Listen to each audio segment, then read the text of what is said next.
Hi everyone, this is Laurie Ecke, Assistant Director of Innovative and Advanced Programs, and I'm here representing my colleague Joy Morris to share with you some information about the transfer processes available in Hall County Schools.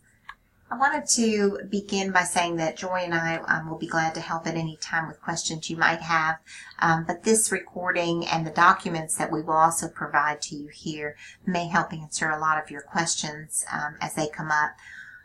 It's really one of the big challenges we face is because we live in a county and have a Hall County School District, but in the middle of our county we have a Gainesville City School District, and then we have Beaufort City School District and other things happening in the county. So we find there is some confusion with families that contact Joy or me, or I'm sure you at your schools, where they come in and say, but we thought we had just moved into the Hall County School District or into your particular school zone, and no, I'm so sorry, you've moved into the Gainesville City School District.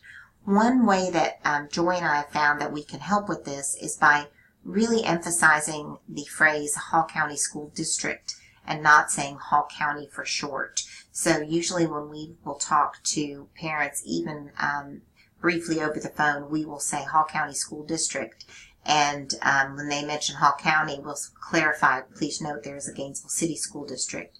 We have this wonderful map now that a family can look up any address in Hall County and find out if they're in the Gainesville City School District or the Hall County School District, and specifically what elementary, middle, and high school would be in their zone. So please encourage families to use this map. It can really help, I think, with misunderstandings that occur about where they thought they were going to be able to go to school. Proofs of residency, that's another piece that comes up a lot with transfers, because certainly when an address changes, often a transfer is a question, but a lot of times with our out-of-district process that we have now, we'll find that families who are out of district may want to try to come to Hall County schools without paying tuition, or may be confused about that, and we do ask for those proofs of residency to be updated anytime there is a transfer.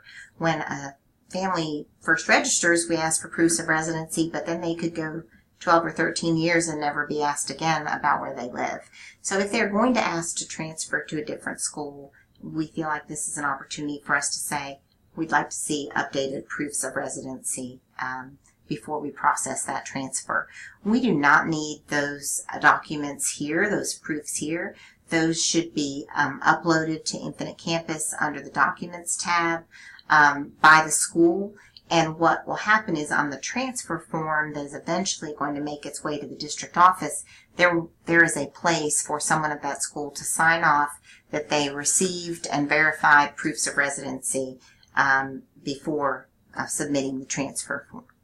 If there's any question about a proof of residence, then a principal, an assistant principal, school social worker, school resource officer can offer support for that. And we also have forms and letters that a principal might choose to use if they find out someone has moved out of their school zone and wants to ask them to show proofs of residence or change their address.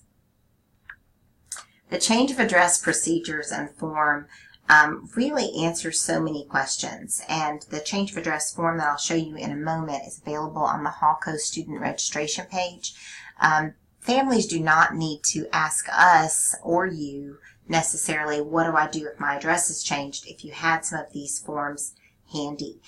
They really explain the details of, if you move here, here's the process that you would follow. So we do ask that you try very hard to inform families about these procedures. And when they do submit a change of address form, to verify those proofs of residence, but also to notify the sibling schools that the address has been changed. And then another piece is when a student requests to transfer, that does have to be approved. So a student can't simply pay tuition and be able to go to stay at the school or transfer to another school, but they can always apply to do so. sometimes we find that someone will say, I was told I just had to pay tuition, and that's not really the case. They do have to meet requirements and provide their own transportation in order to be able to stay. We do continue to allow out-of-district and House Bill 251 transfers throughout the school year for our currently enrolled students who move. And I'll say a little bit more about that in a second. On the change of address form, it outlines the procedures that we ask them to make the change within 5 days of their move.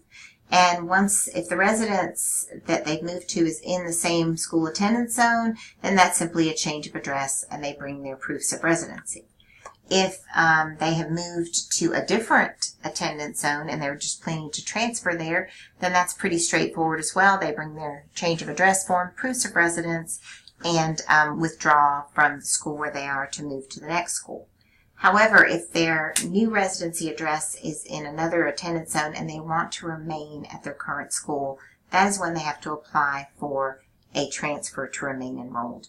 They would still complete that change of address form for the school and the 2 valid proofs of residency, but then you could give them the House Bill 251 Form B transfer application, which I'll talk more about in a moment, and they can submit that to Joy Morris here at the district office. If that is approved, the student will remain enrolled at their current school. Another possibility might be that the student has moved out of the Hall County School District. Again, they may be simply withdrawing and going to their new school in their new district, and then that is simply straightforward withdrawal and enrollment in the new district. If, however, they do wish to remain where they are currently enrolled, then they can apply to be an out-of-district student. They still take that change of address form and the valid proofs of residency, but then they can complete the out-of-district application and submit it here to Joy Morris or me here at the district office. And if it is approved, they will pay tuition and provide their own transportation and remain enrolled. This document that outlines all of those 5 options that I just went over is available on the registration page, and that is the document they would use whenever a family changes their address. I also wanted to clarify something about what it means to live in district. A lot of times you may hear from a family that says, we're divorced and now my child is moving in with his mother, and the mother lives in Gainesville City School District. As long as one of the parents who's also a guardian is living in our school district, then that is considered an in-district student. So even if the student is living with a parent outside our school district, the parent who lives in the school district does have the ability to enroll the student, and so the student does not have to change or become an out-of-district student. When, I already mentioned this before, but when a proof of residency does not really seem to confirm where someone lives, then the school social worker, principal, school resource officer can be called. Additionally, a principal may want to contact Andy Betancourt here for additional support at the district office. The most common transfer requests we get are listed here, and I'm going to talk about each one of them in general. For all of these transfer requests, however, I do want to reiterate that that getting those proofs of residence and putting them in Infinite Campus, that's the timing for that. Here is the chart that kind of outlines the procedure, support people, and timeline for our types of transfer that we most normally get. And I will be going through each of these, and this will be available to you as a separate document as well. Please note, if there are questions about registration, enrollment, and withdrawals, those are really questions for counselors or student services. Joy Morris and I, and to some uncertain transfers, the other people listed here, work with transfers, not so much registration and enrollment, and we don't necessarily have as much expertise about those important questions. The employee child transfer is for any benefited employee, and they complete that application on AppleTrack. Once a student is enrolled, and if the employee is transferred to a different school and remains an employee, then that transfer can still stay in place. They're not affected by transfers. They are affected if for some reason that teacher or employee is no longer employed. But other than that, the student may stay enrolled. We begin that in January for the following fall, but really an employee could request an employee child transfer at any time. We try to do it in January so we can get schedules a little more solidified before fall begins. The contact person for employee child transfer is Joy Morris. For House Bill 251 in-district transfers, we have a timeline for that. And that has traditionally been in March and April. This year, I think we will probably be moving it up. So we will be announcing in January 2019 what that timeline is. And that form will be located under the Apply For tab on our Hallco website. The contact person is Joy Morris for that. But for now, if we have a currently enrolled family who says we would like to transfer schools because we have a reason that we just want to go to this other school, that process is closed for this fall. For students who move, that's a little different. But if they just want to move, we do allow that, but it will happen on this timeline that we will announce in January 2019 for next fall. However, for our currently enrolled students who move, or for a new family who moves in for the first time, we do allow them to complete the House Bill 251 Form B transfer request. This application is also available under the Hallco website under the Apply For tab, and the timeline is ongoing for any time a student moves and wishes to remain where they are and they are still in our Hall County School District. They may submit this form. The contact person for that transfer is Joy Morris. Program of Choice transfer, we call that our blue transfer form, and this occurs, that form is used after a student has been accepted at the Program of Choice. That application process varies a little bit by Program of Choice versus magnet school, but that all happens at the school level, and so they have their criteria, they have their application process, and once a student is accepted into a magnet school or a Program of Choice, then we process that transfer with that blue form. The contact person about that Program of Choice or magnet school is usually the magnet principal or Program of Choice coordinator, but the district contract for Programs of Choice is Sally Crisell or me. We also have a green transfer form, and the green transfer form covers a lot of various types of transfers, including hardship, special education, sibling, junior, senior rule, and other types of transfers.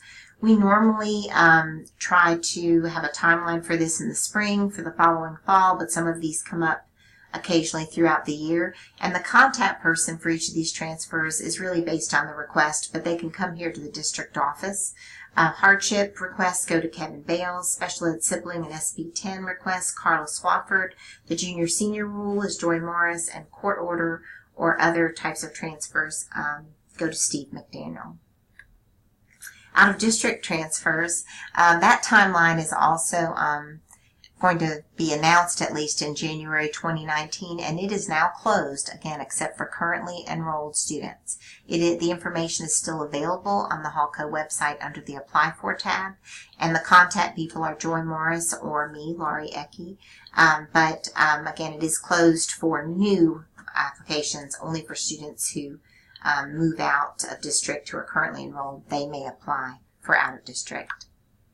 The tax sharing agreement has expired with Gainesville City, so some of our students are going to be in the Gainesville City School District as though they had moved, even though they haven't moved.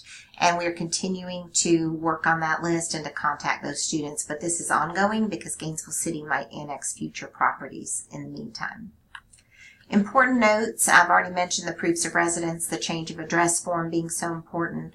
Registration and enrollment happening at the school, and really the school being the important point of contact for these questions, although Joy and I are always ready to help in any way that we can. If there are questions about enrollment or registration, Steve McDaniel. Thank you so much for your time.